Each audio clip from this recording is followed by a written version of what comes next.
Good morning, everyone. Thanks for taking the time to join us today. My name's Stuart Parkinson, and I'll be facilitating this morning's webinar, Driving Quality in Construction with Continuous Improvement and Technology. There'll be a chance for you to put questions to our speakers. Andy Almey, Director of Continuous Improvement Specialists, BRED, and Mike Green, Managing Director of RED Systems. If you're ready, gents, we'll begin. Morning, everyone. Welcome to the Driving Quality in Construction with Continuous Improvement and Technology. Welcome to the webinar today. First of all, I'd just like to introduce the speakers, myself, Andy and Mike. So my name's Andy Almey. I'm responsible for continuous improvement in RED Systems. I'm also the Director of RED Process Transformation Specialists. I've been working with RED Systems now for the last 2 years, supporting the team on their continuous improvement journey.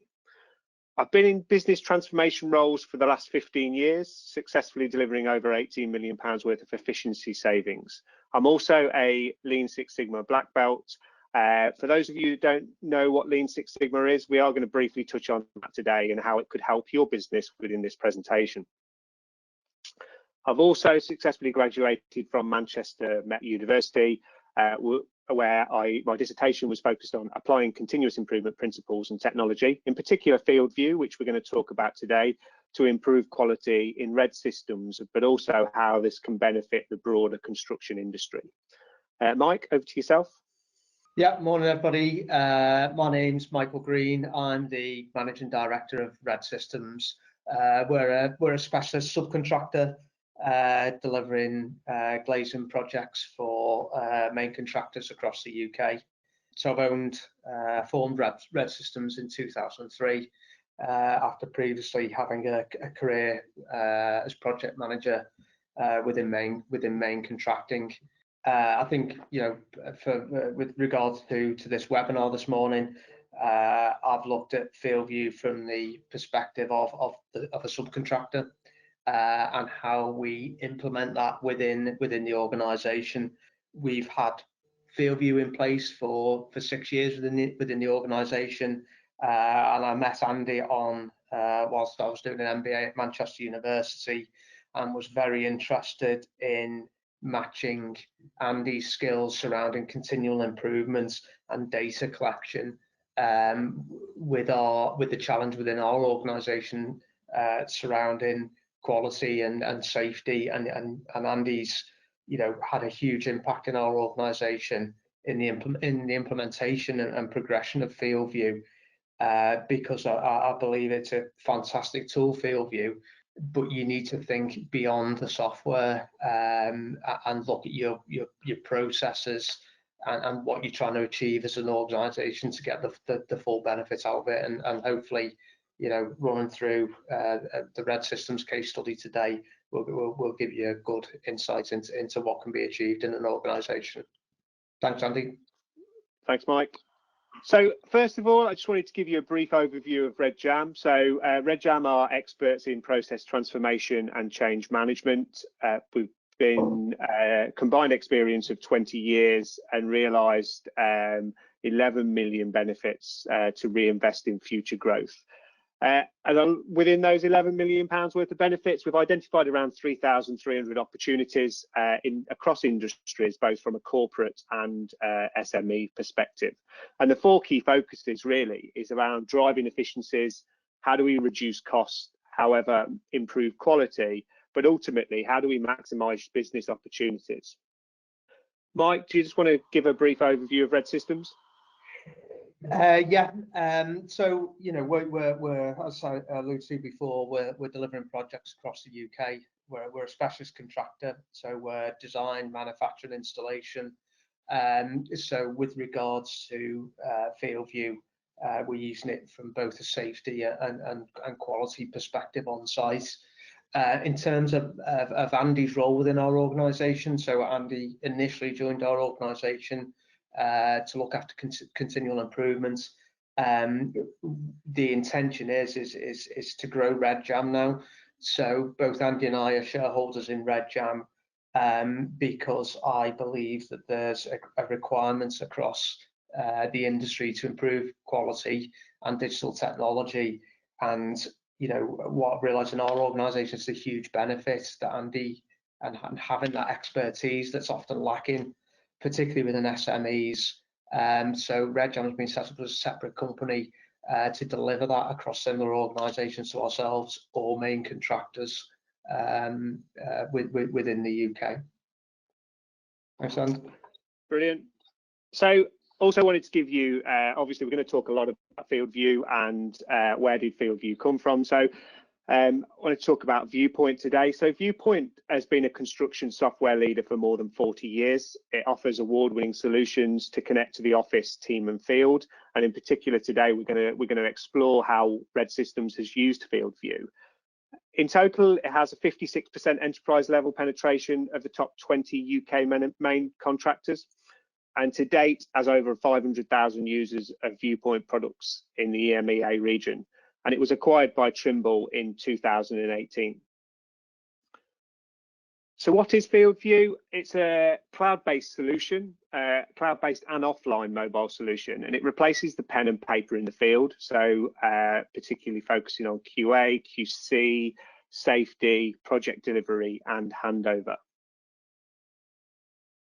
There's a vast amount of benefits of using FieldView. I've just put a few bullet points here that I wanted to share with you today on today's webinar. So it helps quickly resolve issues, mitigate risks, and deliver high quality projects. You'll be able to easily capture and share and report data from the field to the back office. It has operational dashboards and enables analysis of FieldView data. We're going to touch in more detail on that today and talk about how we've used it on the case study in terms of RED Systems and linked it into Microsoft Power BI to give us live reporting. And it has customizable templates. It enables deployment of field processes for full visibility and control. So before we go into the case study, I just wanted to share what RED Systems are using FieldView for. So when I first started in the business, it was primarily focused on health and safety.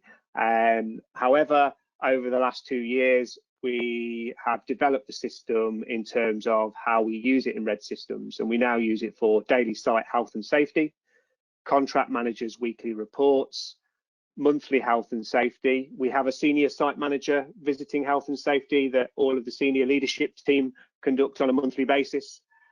With COVID, we now have a daily COVID report that we use on a daily basis, where we are checking and recording temperatures, but also asking several questions to make sure that our team are safe on site. We use it for quality and handover, goods received POD. The variation process within RED Systems is now predominantly on FieldView, non-conformance reporting and customer care site visits. And I've highlighted the two there, so quality and handover and non-conformance reporting, because I'm going to go into a little bit more detail in the case study as we progress through the slides. So what are we going to cover today? We're going to cover an overview of continuous improvement. So I'm going to share a couple of principles with you that you can adopt to drive continuous improvement in your own organisation. We're going to talk about the role of technology in driving quality improvements, in particular FieldView and how that was used in RED Systems. And moving on, that construction related example, so that RED Systems and how RED Systems have improved their performance using FieldView and how that's had a direct effect on improving quality on site, and how real-time analytics have been used to make informed decision making. So again, going to talk about how we've used the system and the capability of the system and link that into Microsoft's Power BI to give us real-time reporting. First, I thought it was really important to understand why. To we've worked with RED Systems and to link this to the industry challenges. So with RED Systems forming part of the commercial glazing market, it's really important, it was critical that we understood the challenges that the construction industry faced in terms of quality before we started on that journey. And after spending the last 6-12 months heavily researching it, some really resonated with me. In particular, 4 industry challenges resonated with me. And I wanted just to share those with you. So the construction industry should be concerned about the influence quality could have on future projects. For several years, the construction industry has been heavily criticised for its poor performance, productivity and level of quality. And they estimate around 15% of all costs are a result of poor quality, and in many cases related to defective components identified post-construction, which again links into the case study we're going to share with you today. And also, clients are reacting to address quality performance. So the main contractors are reacting to address quality performance by pressurising their supply chain partners in terms of, requiring a level of improvement in quality. And ultimately, based on a vast amount of research, a better quality management could save the industry between £7 and £36 billion. So that's the why, really. Why did we do what we did? So one of the other things I wanted to touch on is really around continuous improvement. So is any of this familiar to you? I asked that question around frustration. Things aren't just that simple. You can't do what you need to do. Confusion, sometimes it feels like no one really knows what's going on. Hassle and overloaded, there are always fires to put out and too much to do, and complaints. Sometimes you're spending so much time dealing with complaints. And actually that links into really what continuous improvement is. It's how do you, it's a sustainable improvement of all processes. It's getting to that simplest solution. It's making things better for our staff, our customers, and the bottom line. And it's about working closely with those people who are closest to the problem, as they're most likely to be able to fix it. Essentially, continuous improvement is around getting better all the time. And then that leads me straight into the point 4 on there about empowering those people closest to the problem, working closely with those. And something that has resonated with me throughout my career. And according to a vast amount of research, there is 100% of an organisation's problems is known to frontline workers. However, 74% of the organisation's problem is known to mid-level supervisors. Only 9% of problems are known to middle managers, and 4% of problems are known to top managers. So it's really important that when we're looking at process improvement, continuous improvement, implementing change, is we empower those closest to the problem, because that will get you the better results. And again, links into the case study that we're going to share today. I mentioned at the start that I was part of my training, I'm a Lean Six Sigma black belt. Essentially, Lean Six Sigma is a methodology. It's a business improvement methodology. How can we improve your business? It's about creating value for customers, but minimizing that waste. It's about looking at quality, looking at your defects and reducing those. And it's essentially working through reducing waste through adopting business improvement methodology. And to simplify that, all we're doing within Lean Six Sigma and business improvement is looking at that timeline from the moment the customer gives us an order to the point that we collect the cash. And we're just focusing on reducing that timeline by removing any of the non-value added activity. So, we're looking at how long does it take, how many steps are involved, how much variation is the process, and how do we simplify it? How do we remove that waste and improve customer experience, but also improve quality? And my challenge to you is, think about your day-to-day processes. Do you think there might be some unnecessary steps? And could you adopt continuous improvement and business improvement techniques to reduce those?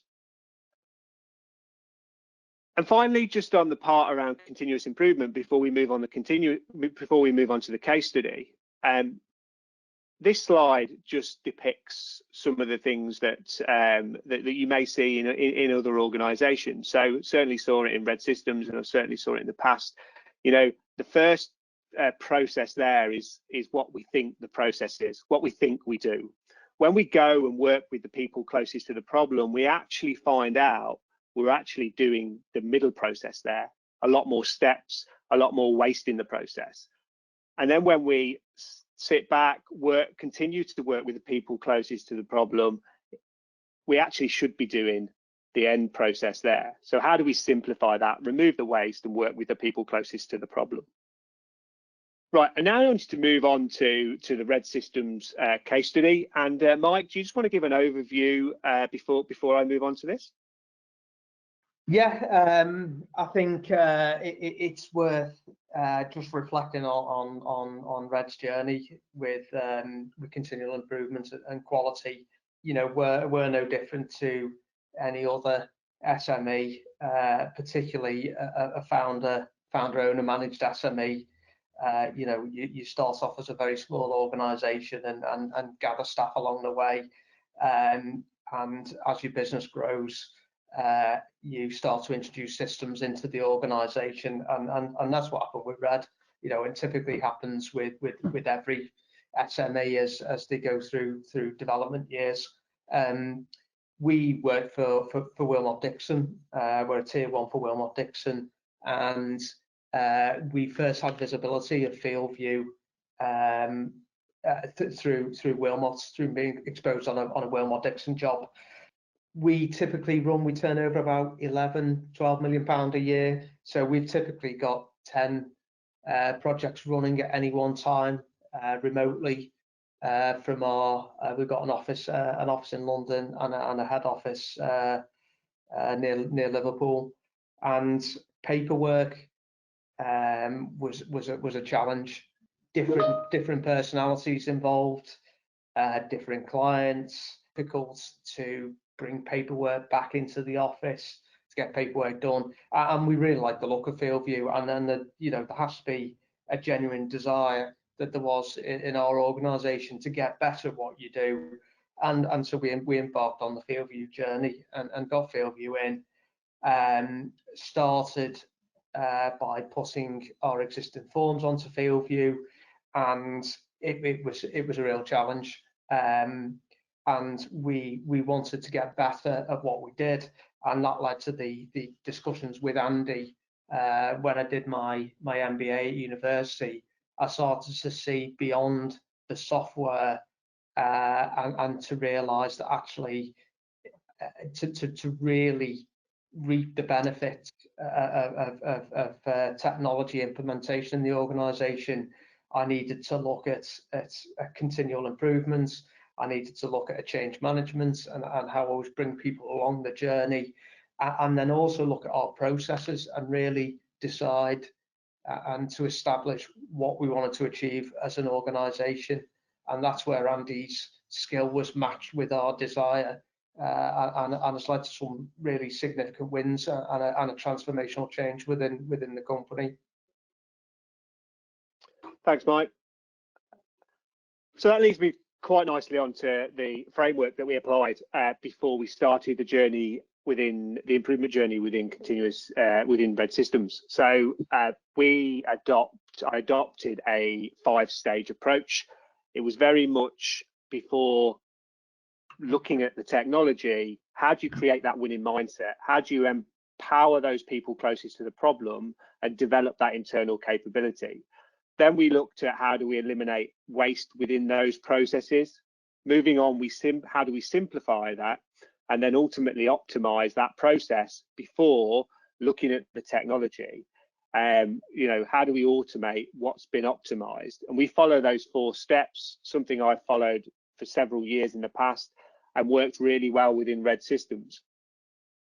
So as I said, around developing and creating that winning mindset, one of the key things was around how do we make sure we work with the whole team within RED Systems by delivering a 1-day continuous improvement practical problem solving course. And that was focused on really high level overview of continuous improvement, the benefits it has to organizations, and that covered problem statements, that covered how can you creative thinking, process mapping, you know, how do I prioritize projects, and how do I generate improvement ideas.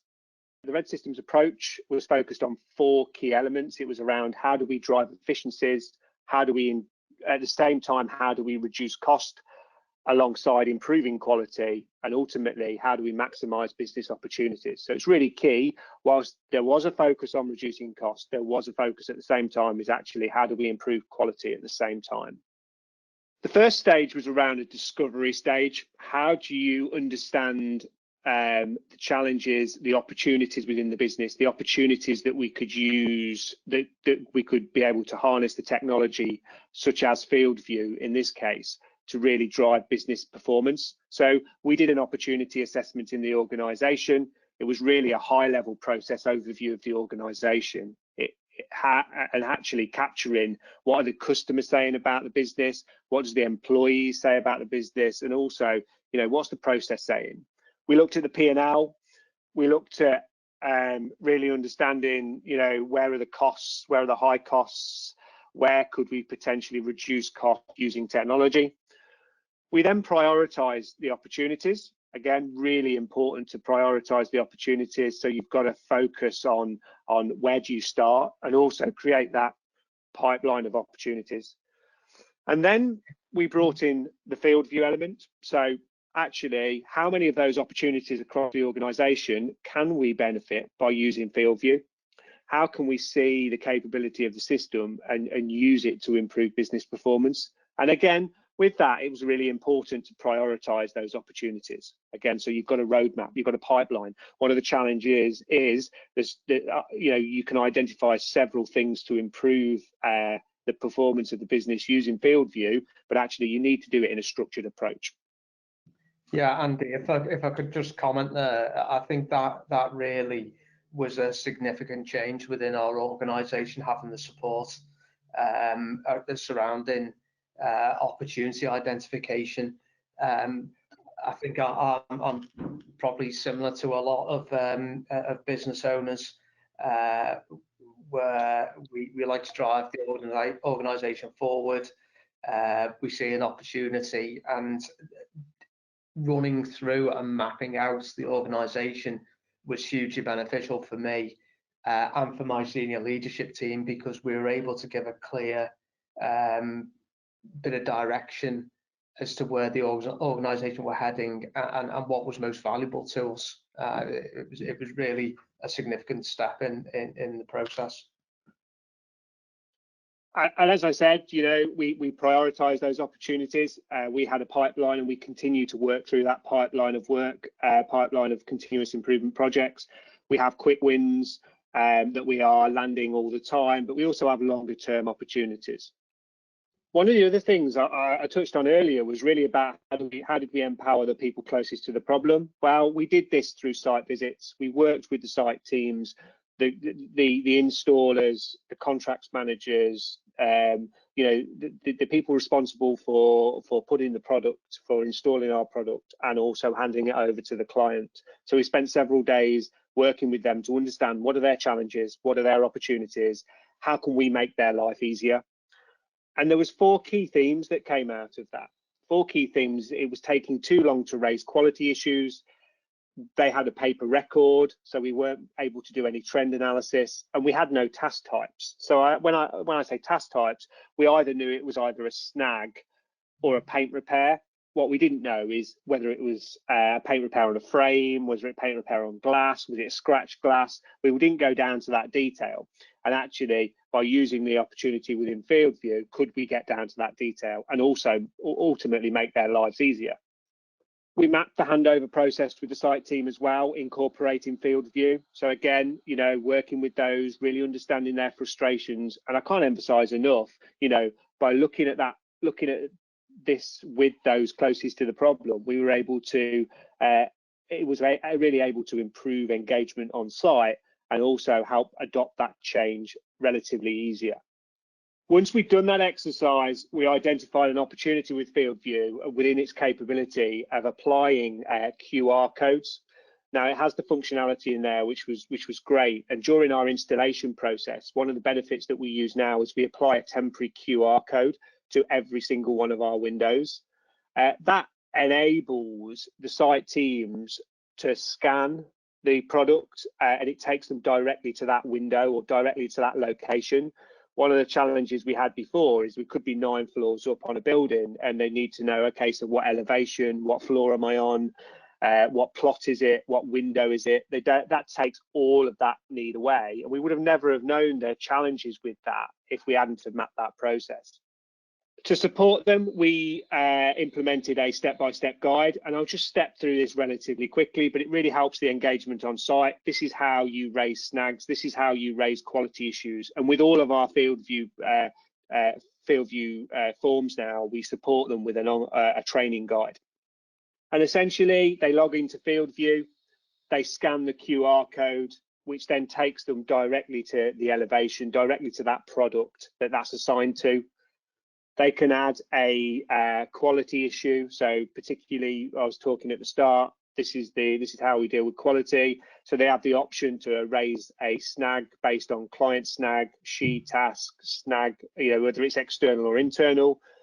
And then with that, we introduced a list of predefined snags. So is it damaged EPDM? Is it damaged gasket? Is it door alignment? Is it glass scratch? Because before, as I said, we only really had paint scratch or snag. So we won't be able to get into that detail. And then once they've done that, the opportunity with FieldView is then you can issue that to, whether that's the main client, you can issue that to Red Systems, the business, or any external subcontractor. And what we found by introducing QR codes is that we reduced the time to raise quality issues by over 50%. And not only that, it improved the engagement on site. And furthermore, we are now working with our clients, our main contractors, during the process of that. We issue them with a tablet, and they are able to scan our products and raise any quality issues if there's any that come up. What's really important now we've captured all that data is how do we analyze that data? How do we understand what's going on in the business? And we use two packages, predominantly Power BI, but also Minitab. Today, I'm going to talk about Power BI and how we've used it, but it really is, now we've got the right data in, how do we analyze and look at that data through data-driven problem solving? And we were able to introduce FieldView quality reporting using Power BI to really highlight by project, what are our top snags, what are our top issues, something that we've never been able to do before. And we started in phase 1 to introduce monthly project reports. So every project would have a quality report that would share the high level top 5 snags. As you can see there, that's from Upton Park, one of our projects in London. And then here we've got Mill Hill, another project in London, but actually it highlighted how many snags have been raised and what of our top snags. Where we are now, more quite recently, we link into Power BI direct through VIEWPOINT's API, and we're able to give a live summary view up to date on quality across all of our sites, which is also tablet-based and mobile phone-based as well. So we can see the top snags, we can see the top issues, we can see the top site. And then we're able to go into that and see what are our top issues. So what are our specific issues on Royal Docks in London? And it's just a drillable live feed through VIEWPOINT's FieldView project.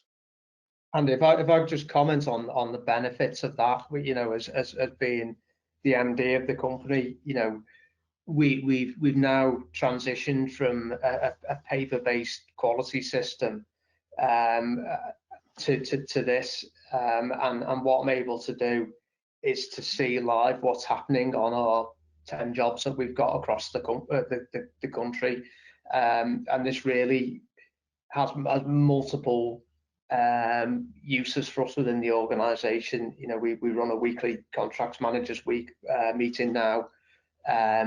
We're able to spot trends and influences where we allocate resources or changes we need to make in our structures and systems within the organisation. It's absolutely the data that comes out of this really drives my working week and our strategy within the company from the data that we collected on site. That previously we had absolutely no visibility of that at all. It's a very, very powerful tool within the organisation. Thanks, Mike. I think moving on from that, from Mike's point, we were unable. Now we have that reporting. It identified that we had an issue with scratch beads across our jobs, whereas before we'd have never really understood what our top recurring issue was. So using FieldView and using the Power BI reporting, and it identified that we'd got an issue with scratch beads, and estimated, is that right, Mike, around £45 each to repair? Yeah, I mean, I find it's always useful to have a metric and a money metric against quality. It focuses the mind. So we had these small recurring scratches on our beads, and we used £45. I think we had by the time you've picked it up on a snag sheet, you've sent a man to go and touch it up, you've spoken to the client, it's gone on a client snag list, it's come off a snag list, you've gone back and re-inspected it. It was £45 all day long. So we said for every scratch we would apply a £45 metric to it, so we could monitor how we were getting on in the company and the cost impact to us. And that, and by doing that, it focused our mind on how do we improve. We know we've got scratch beads, so actually there was 3 things we've really focused on. We reviewed the installation of beads on site. We did toolbox talks with all the installers, demonstrating the correct installation method.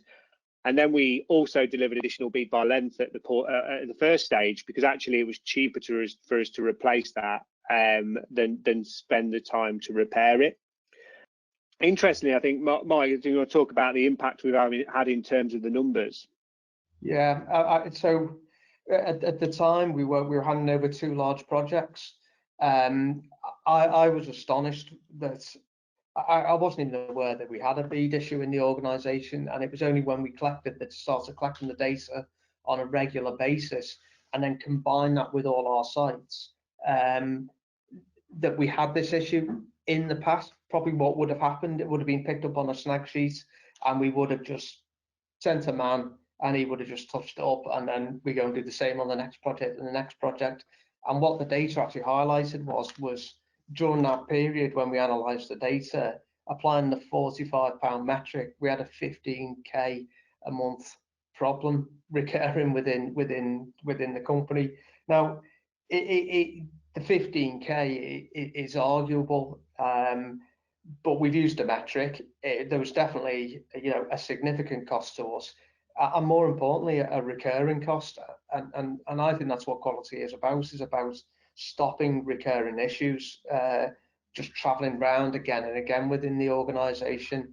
And the methods and the interventions that we put in place in response to that data collection and us becoming aware of the impact across the organisation meant that we reduced it to £270 a month. You can see from the data collections we were able to monitor it and see the impact of the interventions it had on our organisation.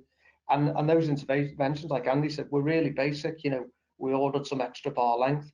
We retrained all the installers on how to put the final bead in, because they were scuffing the bead when the final one was going in. And we put a bit of tape in the factory over the last bead. So when they put it in, they just peeled the tape off. Problem gone away. Really great example of how FieldView, continual improvement, and the desire to get better can combine to benefit an organisation.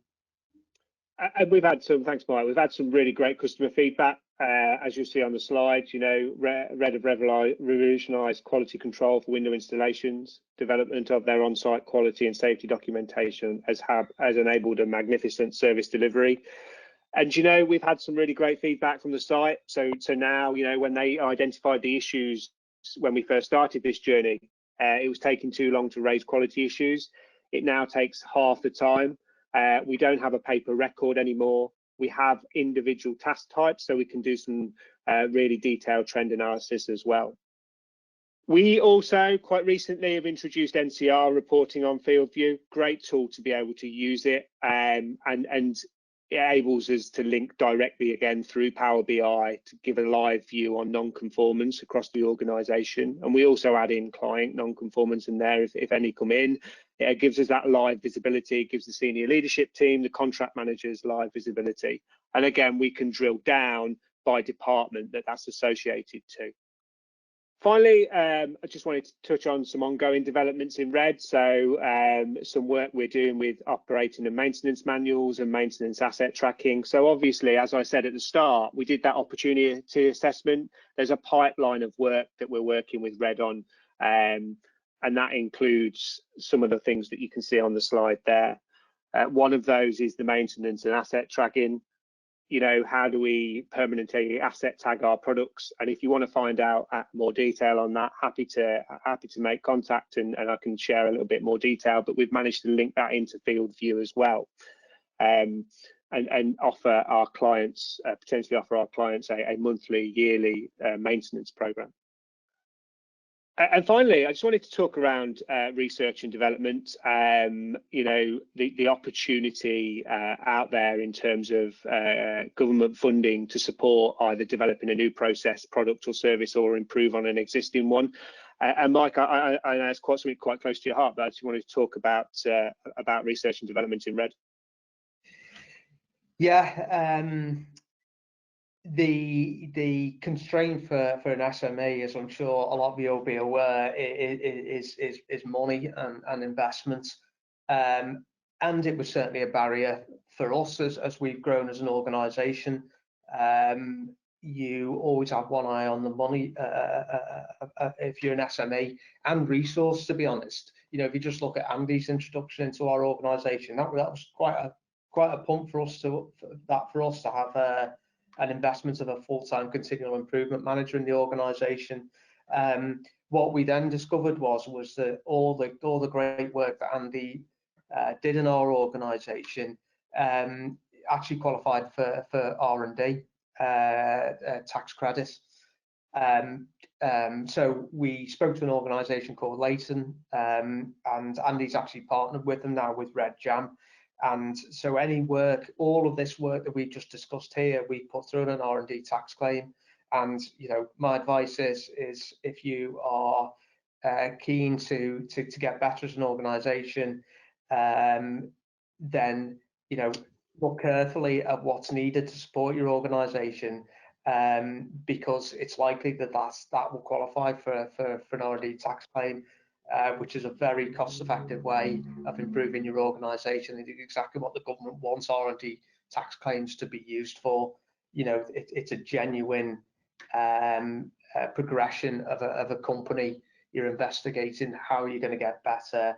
It's trial and error. It doesn't always work out, so it really does tick all of the R&D tax credits, and we've had some significant refunds. So if you're interested in that, you know, I'm more than happy to answer any questions or share our experiences. Yeah, stick your hand up, and I'd gladly respond to your questions. Very beneficial. Thanks, Mike. And I guess I'll leave one question just as we come towards the end of the webinar is where do you see the potential opportunities to use FieldView and data analysis in your business? And that's a question for everybody, really. You may do that, you may use it already, but do you see any further opportunities that you've identified? And actually, how do you support this with continuous improvement in your organisation? So that leaves me with just saying thank you for listening. Thank you from me and Mike. Mike's contact details are there on the slide. Feel free to get in touch if you have any more questions. And as Mike just said, you had any questions from him, then feel free to drop him a line. So yeah, thank you for listening. And I've also put in viewpoints details there as well. So, you know, FieldView, we are seeing massive benefits with FieldView in the business. And you know, by adopting a continuous improvement approach, we are continuing to see further and further benefits. So yeah, their details are there. Feel free to get in touch, and please feel free if there's any questions and answers. If I can answer anything, then drop them in the sidebar. Thank you for listening. Yeah, thanks for your time. Thanks, gents. Plenty of food for thought, I think. We've received a few questions already, but do keep them coming using the text facility in the box in your control panel. We'll get through as many as we can. Okay, first up, what tangible benefits have you seen from this implementation?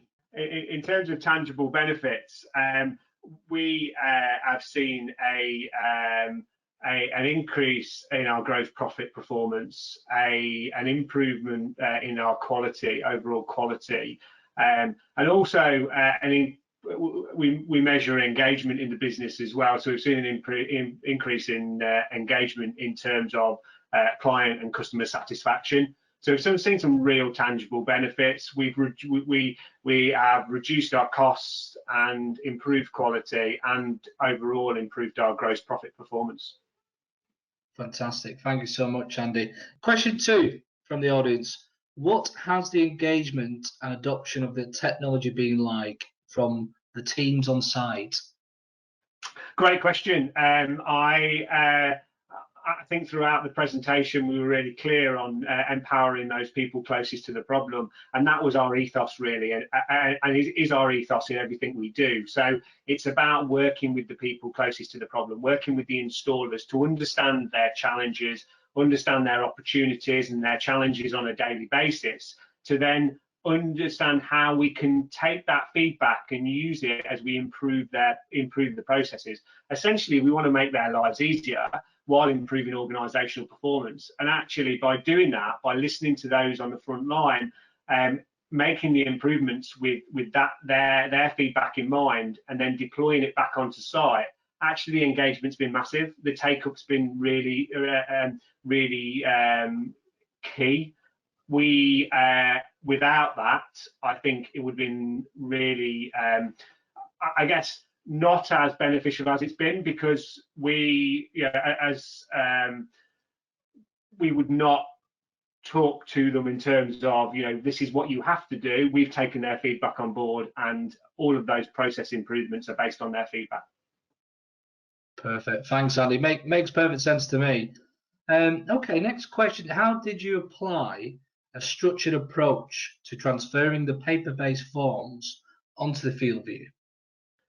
So another great question. The key here was to really understand what is the problem that you're trying to solve. So taking those forms, those original paper forms, and understanding, okay, so this is what we do at the minute, this is our current state, but looking at those forms in terms of prioritization, where do we prioritize, which form do we look at first, and then really dig deep into the questions. Are the questions relevant on the paper forms?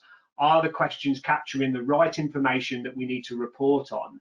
And really take that paper-based version, simplify that paper-based version, and then being able to optimize it with the field view technology.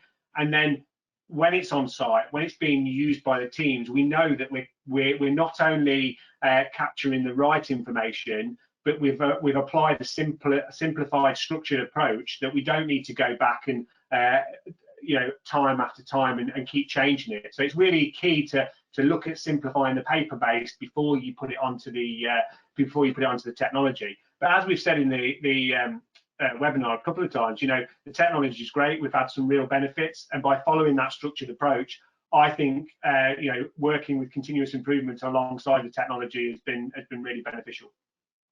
Sure, that's great, Andy. I guess this question kind of follows up from that one then. How do you ensure that the site teams are completing the forms correctly then? So the first stage is, creating that winning mindset and engaging with those people closest to the problem, really understanding what information do we need to capture and when. And then, Mike, I think, alluded to it on the presentation. We have a monthly contract managers meeting, where all of the site teams the contract managers and the site teams are invited to. Sometimes, at the minute we're doing that via Teams, but we have done a number by on site. And we, as part of our slides, we go through an audit on a monthly basis. So I look at the forms, I look at the completion of the questions, I look at the compliance of on site. So I go and I dig deep into the report, dig deep into the forms, and I provide an overview and feedback to the site teams. And also, there's a very structured approach in site visits. So I would say, we regularly visit sites. We work with those to understand, are there any current challenges or any new challenges? And we have got a training needs analysis in terms of we are training individuals on the forms, we are doing a sign-off process, and we regularly check in with them. Perfect, thanks, Andy. These questions from the audience, they're coming through thick and fast here. Let me go through another one for you. So what is the best way to A, get everyone on site engaged in the lessons learned process, and B, communicate the lessons learned within a large project? One word really, engagement. Early buy-in and involving people closest to the problem is the start, and then it's really around stakeholder management before that project starts, understanding who are those key stakeholders, who are the people that need to be involved, who are the people that want to be involved, you know, and make sure that you are supporting that from a communications point of view, and you're regularly providing updates and progression, and making sure you're getting people involved in the process, in building the process. You know, because that will make the engagement of the change when you land it on site far easier. Perfect. The next question, Andy, is there a quantifiable method of assessing the savings made through additional spend in tackling quality, just like a consume analysis in energy reduction contracts? So I think the way that you know, to quantify it, it's really important to capture your baseline and how you're currently performing before you make any changes, because you know, you need to understand where you are now and be able to quantify how much you've improved.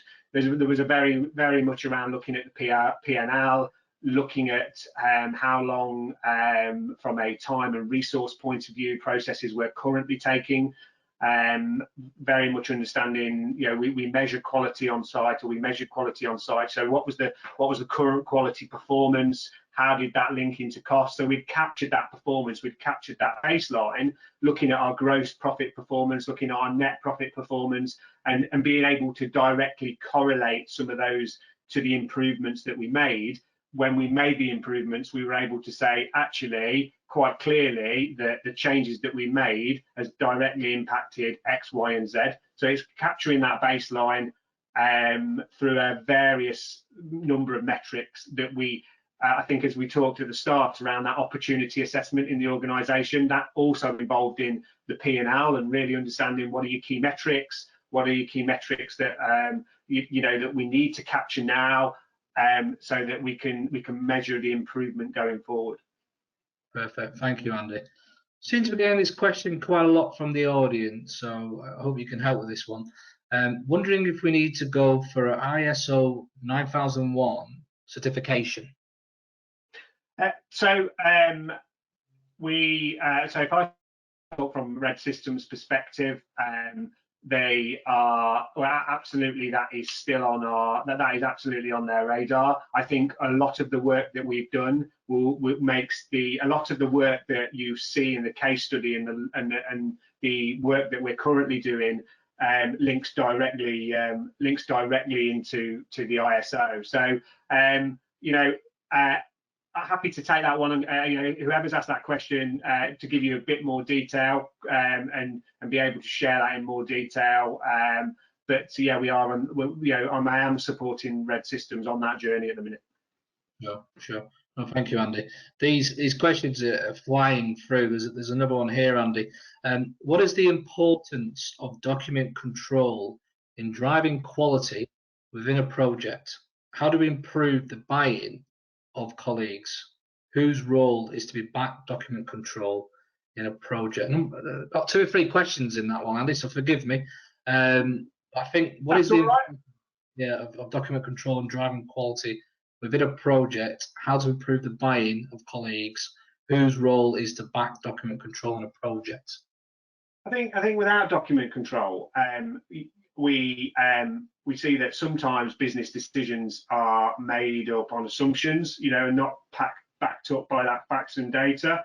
You know, it's really important to support the facts and data and to make truly informed decisions, and you know, raising awareness on site with the project teams, supported by the standard operating procedures, the on-site guides, and regular review of those I think links directly into that document control question. You know, the importance, absolutely. You know, it's critical to be compliance on ongoing compliance and on site, and the ongoing engagement as well, and also the user feedback, because you know, without that document control in place, I guess continuous improvement and the changes that are made from continuous improvement link directly into that document control element.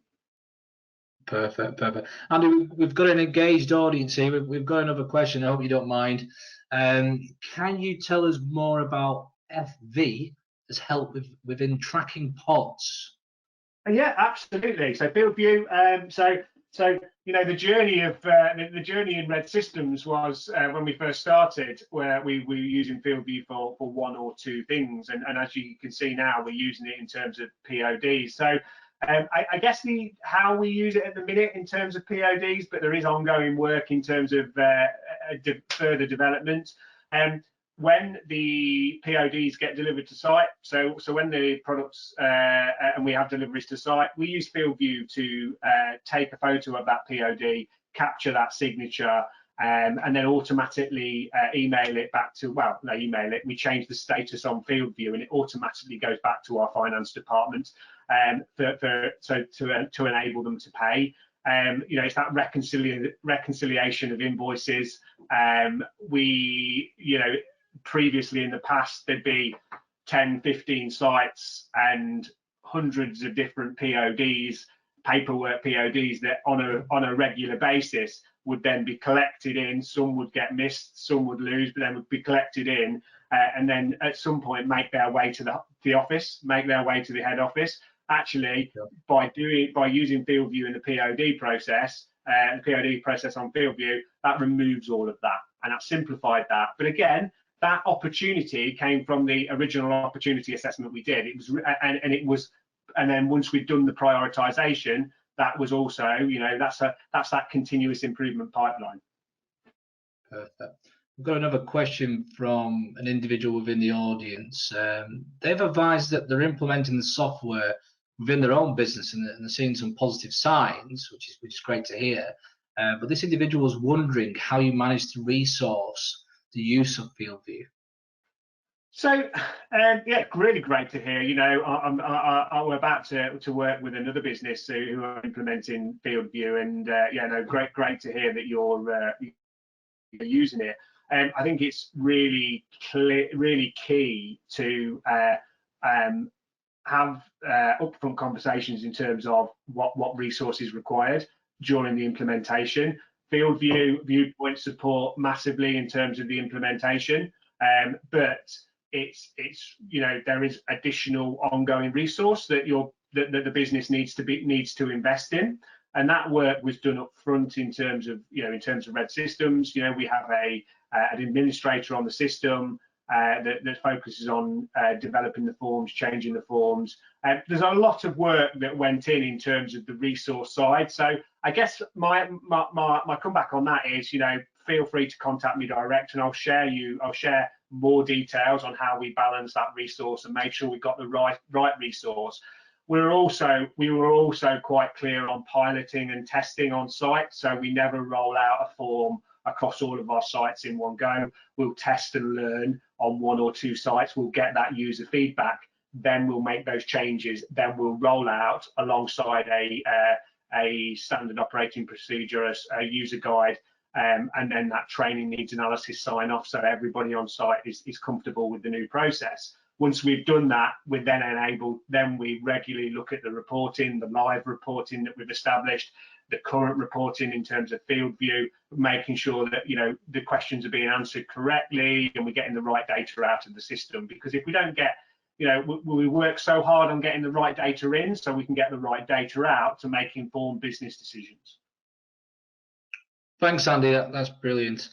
Okay, I think that's all the time we've got left there. If we didn't get to your question, a member of the team will reach out to you following the webinar. It just remains for me to thank our speakers for taking part, and all the members of the audience for joining us today. I hope you found this session useful. A link to the full recording will be sent to you all shortly. Please feel free to share this with anyone you think might be interested. Thanks once again. We look forward to welcoming you to our next webinar. Have a great rest of the day.